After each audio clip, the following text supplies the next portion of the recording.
नमस्कार दोस्तों, आज के इस वीडियो में हम बात करने वाले हैं एल नीनो के बारे में। एल नीनो ला नीनो के बारे में देखेंगे।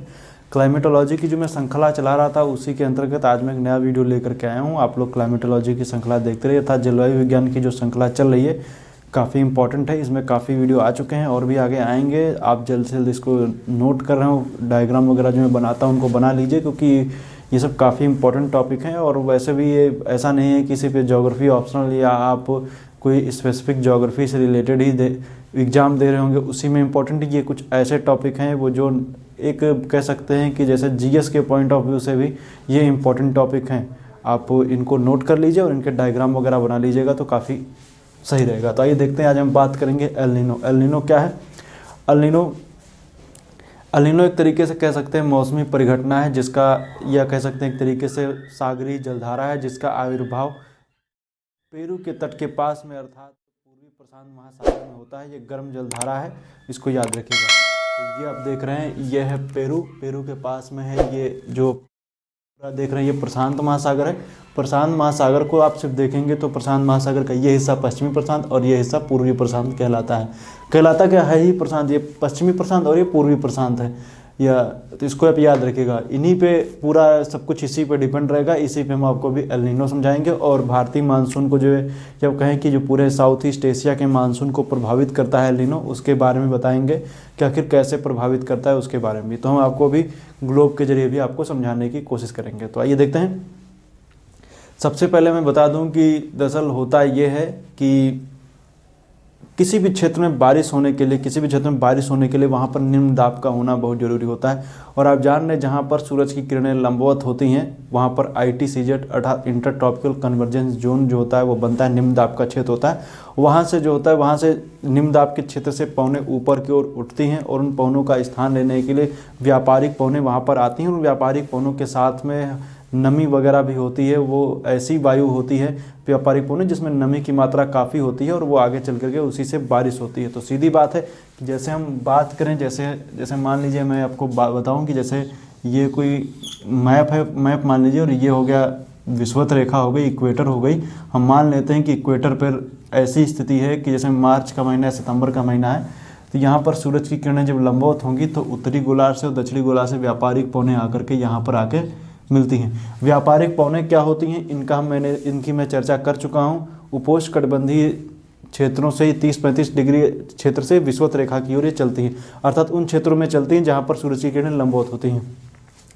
तो यहाँ पर ये आकर के इस क्षेत्र में आकर के ये मिलती हैं। अब ये सीधी बात है कि अक्टूबर का महीना जब चलेगा, अक्टूबर नवंबर के आसपास का महीना जब चलेगा, तो ये जो सूरज जो होता है वो दक्षिणी गोलार्ध में लंबवत होता है। या दक्षिणी गोलार्ध में लंबवत ना कहें तो दक्षिणी गोलार्ध की तरफ ये चला जाता है। और उस क्षेत्र में जब जाता है तो उस क्षेत्र में जाने के बाद में जो ITCZ का क्षेत्र है वो दक्षिणी गोलार्ध में शिफ्ट हो जाता है। हम लोगों के उत्तरी गोलार्ध में ठंडी का आगमन होता है और दक्षिणी गोलार्ध में गर्मियाँ शुरू होने लगती हैं। अर्थात जब जैसे जैसे दिसंबर आएगा, तो जैसे इस टाइम पर हम देखें जनवरी का महीना चल रहा है, तो जो दक्षिणी गोलार्ध है वहाँ पर इसमें काफ़ी गर्मी पड़ रही है, अर्थात ऑस्ट्रेलिया वगैरह में खूब गर्मी पड़ रही है, हम लोगों की तरफ ठंडी पड़ रही है।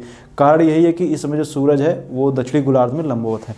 जैसे हम मैप के जरिए समझने की कोशिश करेंगे। जैसे आप इस ग्लोब को देखेंगे तो ग्लोब को देखें तो आपको समझ में आ जाएगा। जैसे हम बात करें तो इस समय जैसे ये है ऑस्ट्रेलिया, आप देख रहे हैं ये क्या है, ऑस्ट्रेलिया है। और इस समय हम देखें तो उत्तरी गोलार्ध सूरज की किरणें जो हैं वो इस तरह में यहाँ पर करीब मकर रेखा के थोड़ा सा ऊपर इस समय जनवरी के महीने में यहाँ पर होंगी। तो इस वजह से क्या होता है कि सूरज की किरणें यहाँ पर लंबवत चमकती हैं। लंबवत चमकने की वजह से उत्तर भारत में या कहें भारत में ही यहाँ पर ये ठंडी का, उत्तरी गोलार्ध में ठंडी शुरू हो जाती है और दक्षिणी गोलार्ध में गर्मियाँ शुरू हो जाती हैं। अब इस गर्मी की वजह से क्या होता है कि यहाँ पर ITCZ जो मैंने बताया था अभी, व्यापारिक पवनें जो होती हैं वो शिफ्ट हो जाती हैं कहाँ तरफ, दक्षिणी गोलार्ध की तरफ शिफ्ट हो जाती हैं। तो अब दक्षिणी गोलार्ध की तरफ शिफ्ट हो जाती हैं। और आप ये भी जानते हैं कि जैसे भी कोई पवन जो होती है वो अपना गोलार्ध चेंज करती है, तो जैसे ही वो उत्तरी गोलार्ध से दक्षिणी गोलार्ध में जाएगी तो अपने वो बाएँ किनारे पर मुड़ जाती है। ये फेरल के नियम के अनुसार, कोरियोलिस फोर्स की वजह से ऐसा होता है, अपने बाएँ किनारे पर ये मुड़ जाती हैं। तो इस तरफ क्या होती हैं, ये मुड़ जाती हैं। अब आइए देखते हैं, ये है एक डायग्राम, ये है और दूसरा ये है, ये समझ लेंगे और अपने ये वाला दूसरा अपने आप समझ जाएंगे। तो आइए देखते हैं, इसके जरिए देखेंगे एल नीनो की क्रियाविधि कैसे होती है। लेकिन एक नॉर्मल में देखेंगे तो जैसे अब अक्टूबर और नवंबर में क्या होता है, व्यापारिक पवनें जो होती हैं साउथ ईस्ट अर्थात दक्षिण पूर्वी दिशा की ओर प्रवाहित होती हैं, अर्थात दक्षिण पूर्वी। जैसे मान लीजिए मैंने ये बताया आपको, ये आप ये मान लीजिए मैप है और यहाँ पर एक कर्क रेखा होगी, ये मकर होगी, ऊपर की तरफ यहाँ पे कर्क होगी। तो यहाँ से क्या होती है, व्यापारिक पवनें कुछ इस तरीके से चलने लगती हैं, इस तरीके से व्यापारिक पवनें चलने लगती हैं। पूर्वी प्रशांत महासागर में गर्म जल का क्षेत्र जो होता है वो बनने लगता है, अर्थात मान लीजिए यहाँ से करीब कुछ इस जगह से मान लेते हैं हमको इक्वेटर यहाँ से करीब जा रही होगी, इक्वेटर यहाँ से करीब जा रही होगी। तो इस तरीके से जो व्यापारिक पवनें होंगी वो यहाँ से इस तरीके से आएंगी। इस तरीके से आने के बाद में क्या करेंगी, इस क्षेत्र में, तो यहाँ व्यापारिक पवनों की दिशा कैसी, इस तरीके से है। इस वजह से क्या होता है कि पूर्वी प्रशांत महासागर में, अर्थात पूर्वी प्रशांत महासागर में, अब चूंकि जो ये व्यापारिक पवनें हैं भूमध्य रेखा के क्षेत्र से होकर के आ रही हैं, इसलिए यहाँ पर क्या होती है, काफ़ी ज़्यादा इस क्षेत्र में गर्म जल इकट्ठा कर देती हैं। अर्थात यहाँ पर क्या होता है, गर्म जल इकट्ठा हो जाता है, और जब यहाँ पर जब गर्म जल इकट्ठा होता है, गर्मी होती है, वहाँ पर निम्न दाब का क्षेत्र बनने लगता है। निम्न दाब का क्षेत्र बनने की वजह से जो पवन होती है वो ऊपर की ओर उठने लगती है, हवा जो होती है ऊपर की ओर उठने लगती है। ऊपर उठने के बाद में उसका संघनन होता है। और एक चीज़ आप ये याद रखिएगा, हवा जब ऊपर उठती है, ऊपर उठने के बाद में आप देखेंगे तो इसका जब यहाँ से हवा ऊपर उठेगी, ऊपर उठने के बाद में ये हवा जो है ये अपने पश्चिम की ओर जाएगी, क्योंकि इस जगह पर उच्च दाब का क्षेत्र बन रहा है पश्चिम की ओर। इसी को बोलते हैं वाकर सेल। यहाँ पर क्या होता है, ऊपर उठी हुई हवा होती जो ऊपर, मतलब कि हवा जो है ऊपर उठ गई, ऊपर उठने के बाद में वो पश्चिम प्रशांत महासागर की ओर आती है और वहाँ पर ठंडी होकर के नीचे की ओर बैठती है। हवा जब ठंडी होती है तो नीचे बैठती है, हवा जब नीचे बैठेगी तो यहाँ पर क्या होगा, उच्च दाब का क्षेत्र बन जाता है। कहाँ पर बनता है, कहाँ पर, ये पश्चिमी प्रशांत में। अब थोड़ा सा मैं आपको इसके जरिए समझाता हूँ, थोड़ा आपको और अच्छे समझ में आ जाएगा। जैसे देखिए, ये है ग्लोब, ये हो गया साउथ अमेरिका, ये हो गया साउथ अमेरिका। यहाँ से हवा क्या हुई, ऊपर की ओर उठी, हवा क्या हुई, यहाँ से ऊपर की ओर उठी और वो क्या हुई, ये इस तरफ ये चलने लगी। किस तरफ, पश्चिम से, पूर्व से पश्चिम की ओर यहाँ पर चलने लगी। और करीब ऑस्ट्रेलिया के पास में यहाँ पर आप देखेंगे तो यहाँ से उठी हुई हवा आती है और इस जगह पर क्या होती है, नीचे बैठती है। अर्थात पश्चिमी प्रशांत में ये नीचे बैठती है और यहाँ पर बैठती है, वहाँ पर उच्च दाब का क्षेत्र बन जाता है। अब जब उच्च दाब का क्षेत्र बन जाता है, उच्च दाब का जब क्षेत्र बनेगा इस जगह पर, तो सीधी बात है कि जब उच्च दाब का क्षेत्र बना तो यहाँ पर क्या हुई, ठंडा पानी यहाँ पर आ जाएगा और यहाँ पर निम्न दाब का क्षेत्र बन गया था। निम्न दाब से हवा ऊपर की ओर आती है, एक सतही प्रवाह चलेगा, एक मतलब कि क्योंकि इस निम्न दाब को भरने के लिए इस जगह से उच्च दाब से निम्न दाब की ओर सतह पर पवनें चलना शुरू हो जाएंगी। क्या होंगी, सतह पर पवनें चलना शुरू हो जाएंगी। अब ध्यान दीजिएगा, एक है ऊपर की तरफ, हवा में ऊपर की ओर जो पवन चल रही थी वो पूर्व से पश्चिम चल रही थी और सतह पर पश्चिम से पूर्व की ओर पवनें चलने लगती हैं। ये पवनें चलने लगती हैं, इसलिए यहाँ पर क्या होता है, एक सेल बन जाता है, मतलब पूरा एक देखें तो एक कोशिका जैसा बन जाता है, इसको बोलते हैं वॉकर सेल। अब यहाँ पर एक साइंटिस्ट थे वॉकर, उन्हीं के नाम पर रखा गया। तो एक सतही पवन चलने लगती है। यहाँ पर जो था ये निम्न दाब का क्षेत्र था, यहाँ पर काफ़ी ज़्यादा जो थी वो ये गर्म जल इकट्ठा हो गया और इस गर्म जल की वजह से, ध्यान दीजिएगा अभी मैं आपको बताता हूँ, इस गर्म जल की वजह से क्या हुई, यहाँ पर हालांकि आप जान रहे हैं कि इस तट पर हम्बोल्ट या पेरू की जलधारा ठंडी बहती थी, उसका प्रतिस्थापन हो गया और यहाँ पर क्या हुआ, निम्न दाब का क्षेत्र बन गया। अब इस निम्न दाब के क्षेत्र जो ये प्रक्रिया है इसी को बोलते हैं अल नीनो। यहाँ पर निम्न दाब का क्षेत्र बनना, यहाँ पर गर्म जल का इकट्ठा होना ही क्या कहलाता है, अल नीनो कहलाता है। तो एल नीनो इसको बोल दिया गया, अल नीनो बोल दिया गया, याद रखिएगा ये प्रक्रिया है, अल नीनो है।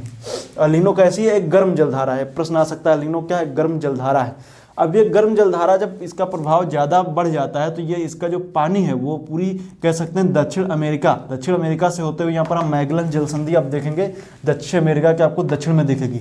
अर्थात ये जो गर्म पानी था वो प्रशांत महासागर से होते हुए अटलांटिक महासागर में, अटलांटिक महासागर से होते हुए हिंद महासागर में आ जाता है। यहाँ से क्या हुआ, प्रशांत महासागर, ये देखिए प्रशांत महासागर से होता हुआ ये है अटलांटिक हो गया है, अटलांटिक। और यहीं पर आप देखेंगे तो अफ्रीका पड़ेगा, अफ्रीका के बाद में देखेंगे तो ये पड़ेगा हिंद महासागर। ये देखिए इस तरफ देखिए तो हिंद महासागर। तो यहाँ पर क्या हुआ, पूरा ये गर्म पानी इकट्ठा हो गया। कैसा हो गया, गर्म पानी यहाँ पर इकट्ठा हो जाता है।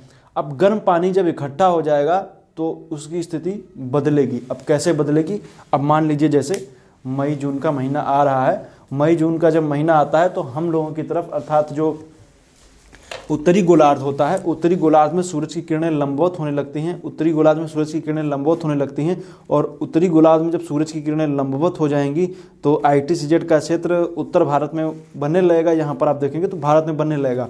अब इस वजह से क्या होता है, यहाँ से आप जान रहे हैं कि व्यापारिक पवनें इस तरीके से आती हैं। व्यापारिक पवनें इसलिए आती हैं क्योंकि यहाँ पर दक्षिणी गोलार्ध का पानी जो होता है वो ठंडा होता है और यहाँ का जो क्षेत्र होता है वो गर्म होता है, इसलिए व्यापारिक पवनें इस तरीके से चलने लगती है। लेकिन जब ये पानी जो ये गर्म पानी था, ये पानी जो गर्म पानी था अटलांटिक से होते हुए और जो हिंद महासागर में आ गया था, वो ऑलरेडी हिंद महासागर में निम्न दाब बना देगा क्योंकि ये पानी गर्म था। निम्न दाब बनने की वजह से, इस निम्न दाब बनने की वजह से भारत में मानसून प्रभावित हो जाता है, या कहें कि पूरे साउथ ईस्ट एशिया का मानसून जो होता है वो प्रभावित हो जाता है, क्योंकि जो गर्म पानी की वजह से निम्न दाब का क्षेत्र जो भारत में बन रहा था, उसी तरीके का कह सकते हैं एक निम्न दाब का क्षेत्र जो होता है वो पानी के गर्म होने की वजह से हिंद महासागर में भी बनने लगता है। उस हिंद महासागर में बनने की वजह से स्थिति ये बन जाती है कि जो आप जान रहे व्यापारिक पवनें जो भारत की ओर आ रही थी नमी लेकर के, वो क्या होती हैं, वहीं पर वो शिफ्ट हो जाती हैं। इस वजह से क्या होता है, वहाँ पर बारिश भारत में कम होती है। ये स्थिति आपको 2-4 सालों में एक बार आपको देखने को मिल जाती है। और आप जैसे ही गर्मी का महीना आएगा या जैसे मई जून आएगा तो आपको ऐसे अखबारों में न्यूज़ पढ़ने को मिल जाएगी कि एल नीनो का प्रभाव है कि ला नीनो का प्रभाव है। एल नीनो का प्रभाव होता है तो भारत में बारिश कम होती है। हालांकि ये भारत की बात नहीं है, ये पूरे साउथ ईस्ट एशिया की बात होती है, वहाँ पर पूरा मानसून प्रभावित हो जाता है। अब जैसे इस निम्न दाब के क्षेत्र की वजह से यहाँ से हवा जो ऊपर उठ रही थी, इस तरफ आप जान रहे हैं एंडीज है, ये है पेरू। इस क्षेत्र में पेरू का जो तटीय क्षेत्र आप जान रहे हैं ये पूरा रेगिस्तानी है, यहाँ पूरा रेगिस्तानी बिल्कुल तट के क्षेत्र में। तो इस निम्न दाब के क्षेत्र की वजह से पेरू के आसपास तो खूब बारिश हो जाती है, पेरू के आसपास खूब बारिश होती है। और यहाँ पे जो कह सकते हैं जो बारिश काफ़ी ज़्यादा होने की वजह से इस क्षेत्र में काफ़ी ज़्यादा कह सकते हैं कि जो हरे भरे मैदान और घास के मैदान ये सब क्या होते हैं, काफ़ी ज़्यादा पनपते हैं। और यहाँ पर जो रेगिस्तानों में भी खूब फूल कह सकते हैं कि एक तरीके से वनस्पतियाँ उगने लगती हैं। लेकिन इसका नुकसान ये भी है कि यह जो पेरू का जो तट है इसके पास में यहाँ पर क्या होता है, इस जगह पर निम्न दाब के क्षेत्र बनने की वजह से, इस निम्न दाब बनने की वजह से जो गर्म पानी है इसकी वजह से प्लैंकटन मछलियाँ को काफ़ी प्रभावित हो जाती हैं, जिससे जो समुद्री मछुआरे हैं उनके ऊपर काफ़ी ज़्यादा प्रभाव देखने को मिलता है। और आप जान रहे हैं कि जो एल नीनो है वो स्पेनिश भाषा का शब्द है जिसका मतलब होता है जो जीसस हैं उनका या ईसा मसीह का लड़का, इसी के आधार पर रखा गया। आप ज़्यादा इसमें ज़्यादा डीप जानने की जरूरत नहीं, बस आप इतना याद रखिए कि ये है। अब इसमें दूसरा बात आएगी, जैसे ये तो हो गई स्थिति जब मैंने बताया आपको, इसी को बोलते हैं वाकर सेल, आप जान जाइएगा वाकर सेल। तो ये मैंने बताया, तो ये हो गया। अब इसमें जब बात करेंगे इसके बाद में इसका ठीक उल्टा कर दीजिए। अब यहाँ पर क्या हुआ, निम्न दाब का क्षेत्र बना, इस जगह से क्या था जो अब बात हो गई इसकी उल्टी। अब उल्टा जब बात हुआ मतलब उल्टी स्थिति जब बन जाएगी तो जो प्रवाह होगा, उच्च दाब का क्षेत्र जब यहाँ पर बनने लगेगा, उच्च दाब का क्षेत्र जब यहाँ बनने लगेगा, निम्न दाब का क्षेत्र यहाँ बन जाएगा। तो इस वजह से जो हवा जो थी वो ऊपर उठ करके ये चक्र जो है उल्टा चलने लगेगा। ये क्या हो जाएगा, चक्र उल्टा चलने लगेगा। और जब ये चक्र उल्टा चलने लगेगा तो इस स्थिति को बोलते हैं ला नीना। तो ला नीना बोलते हैं, ये इसका ठीक उल्टा होता है। अर्थात जब पेरू के तट के पास यहाँ पर जब उच्च दाब का क्षेत्र बनने लग जाता है, उच्च दाब का क्षेत्र बनने की वजह से सतही प्रवाह होता है वो इस तरफ चलने लग जाता है। जो सतही प्रवाह पहले इस तरीके से था अब वो इस तरीके से चलने लगेगा, इस तरीके से चलने की वजह से क्या होता है, हवा ऊपर की ओर उठती है। ऑस्ट्रेलिया के पास से हवा ऊपर उठती है, ऊपर उठने के बाद में ये पूरा जो डायरेक्शन है वो चेंज हो जाती है, हवा ठंडी होकर के फिर ये पूर्वी प्रशांत के क्षेत्र में उतरती है। अब जब ये स्थिति बनती है तो पश्चिमी प्रशांत में जब ये ऐसी स्थिति बनती है, यहाँ पर जब निम्न दाब बनने लगता है और निम्न दाब बनने की वजह से साउथ ईस्ट एशिया के आसपास के क्षेत्रों में काफ़ी बारिश होती है। इस स्थिति को बोलते हैं ला नीना। तो एल नीना और ला नीना आप समझ गए होंगे, जो मैंने आपको बताया ये यही स्थिति है एल नीना और ला नीना की। उम्मीद करता हूँ वीडियो आपको अच्छा लगा होगा और इसी को आप देखिए। और जो मैंने बताने की पूरी कोशिश की, हालांकि इससे रिलेटेड मैंने भारतीय मानसून की क्रियाविधि में एल नीनो और भारतीय मानसून के बारे में बताया था। एल नीनो का भारत के मानसून पर क्या प्रभाव पड़ता है उससे रिलेटेड मैंने इंडियन ज्योग्राफी की प्लेलिस्ट में वीडियो बनाई थी, आप जा करके उसको देख लीजिएगा तो आपको अच्छे से वो भी समझ में आ जाएगा। तो उम्मीद करता हूँ वीडियो आपको अच्छा लगा। वीडियो देखने के लिए आपका बहुत बहुत धन्यवाद। नेक्स्ट वीडियो में हम बात करेंगे दक्षिणी दोलन की। दक्षिणी दोलन क्या होता है, यही दक्षिणी दोलन है। दक्षिणी दोलन का अर्थात जब ये एक तरीके से कह सकते हैं कि जो यहाँ पर निम्न दाब और इधर उच्च दाब, इन्हीं के बीच में जो डिफरेंस है उसी को हम लोग क्या बोलते हैं, दक्षिणी दोलन बोलते हैं। हम जब बात करेंगे पॉजिटिव दक्षिणी दोलन और निगेटिव दक्षिणी दोलन की हम बात करेंगे नेक्स्ट वीडियो में। तो नेक्स्ट वीडियो में बात करेंगे दक्षिणी दोलन की। वाकर सेल आप समझ लीजिएगा, अभी हम लोग जो हेडली सेल, फेरल सेल और पोलर सेल जो पढ़ रहे थे वो क्या थे, वो उत्तर से दक्षिण दिशा की ओर बन रहे थे, लेकिन जो ये जो वाकर सेल है वो पूरब से पश्चिम की ओर ये बनता है, इसको बोलते हैं वाकर सेल। तो आज के लिए इतना ही। वीडियो देखने के लिए आपका बहुत बहुत धन्यवाद।